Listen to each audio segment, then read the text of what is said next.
My name's Arnold Kaplan. I'm a professor of biology and oncology and general medicine at Case Western Reserve University in beautiful downtown Cleveland. And in the subsequent years, we proved that that cell could differentiate into cartilage or bone or tendon or ligament or fat. And we worked on various ways of tissue engineering a replacement tissue.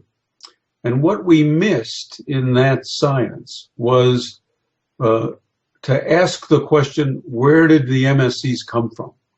And it now turns out, without giving you all the boring details, is that every single blood vessel in your body, in every single tissue, has cells which are sitting on your blood vessels.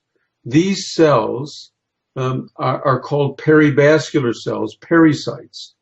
And when that blood vessel is broken or inflamed, the pericyte comes off and it becomes a mesenchymal stem cell. And from the front of this pericyte, this MSC, this activated MSC, it produces a curtain of molecules that stop your overaggressive immune system from surveying the damaged tissue behind it. So it's a protector of the tissue from your immune system. And actually, these cells are the first line of defense against you setting up autoimmune reactions. And from the back of the MSC, what happens is that they secrete a different quantity and a different character of molecules, which actually help the tissue behind it, the injured tissue, to really regenerate itself. It stops scarring. It increases blood vessels. It stops cells from dying because of lack of oxygen.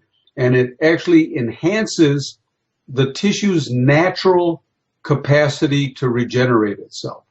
And this is the thing that we missed early on in the MSC technology. And actually, I've changed the name of the cells. I know you're not going to like my new name, but I've kept, because of my delicate ego, I've kept the name MSC, but I now call them medicinal signaling cells, because what these cells are drugstores for sites of injury, natural drugstores.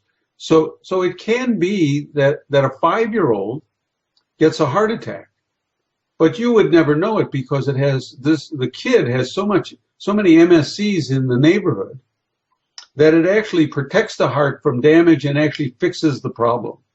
And an old fart like me, actually, I don't have enough MSCs in the neighborhood.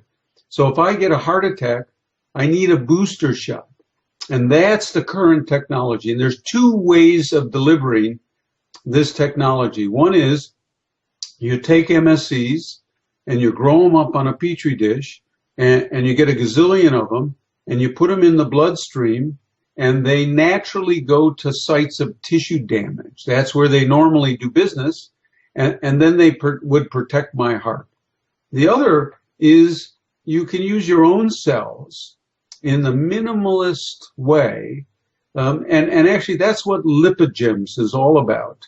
Lipogens, and the reason I'm so excited about supporting this technology is that what Dr. Tremolata has, I'd like to say, stumbled on, is just an absolutely brilliant mechanical way of taking those pericytes off blood vessels. And so he has this rig, and he'll show you how it's used and how simple it is.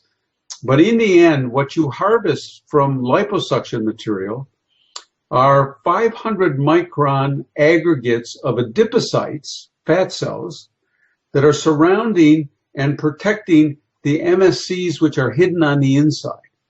So when you inject them into a joint or you inject them sub-Q, what happens is that these fat droplets protect the MSC that's on the inside, and then 5 or 10 days later, the MSC, because it's a migratory cell, it walks out of that cluster of adipocytes and does its magic.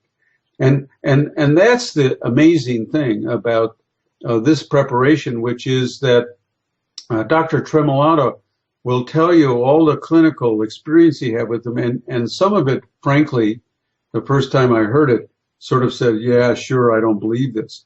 But once you hear the clinical outcomes, and you think about extra MSCs being deposited at sites of tissue regeneration, then you realize that what he has is something quite brilliant. And the brilliant part is it's liposuction material. I don't know a person in the room who wouldn't be able to donate a few ounces of fat to improve their health status. And that's basically what happens. Even we've taught even my orthopedic colleagues, my friends, to do a 25 ml needle liposuction and to use the lipogens preparation, small preparation, and inject it into osteoarthritic knees. And I know firsthand, I mean, I've had this done to my family members. I've had it done to myself. So you could say that I'm a clinical study of one, but as far as I'm concerned, this is the only clinical study I'm interested in. And so I think that will be the same for your patients. So again, I would love to talk science and tell you all of the most boring details that I could possibly find about MSCs. You know, I prefer you call them Kaplan cells, but I think I'm not going to get away with that. And the editors of fancy journals won't let me do that. So you're going to have to stick with MSCs and lipogens for orthopedics, for cosmesis, for general medicine. I can tell you that MSCs are going to change the way medicine's practiced. And 5 years from now, 10 years from now, the medical students are going to have to learn what you're about to hear from Dr. Tremolata, because this is going to be the wave of the future. Certainly, I'm still working on understanding the basic mechanisms by which the MSCs do business. But the first question I always get from the audience is, if you find out the molecules that are doing all of this, then why do we need the MSCs? And the reason you need the MSCs is getting one drug through the FDA is a nightmare.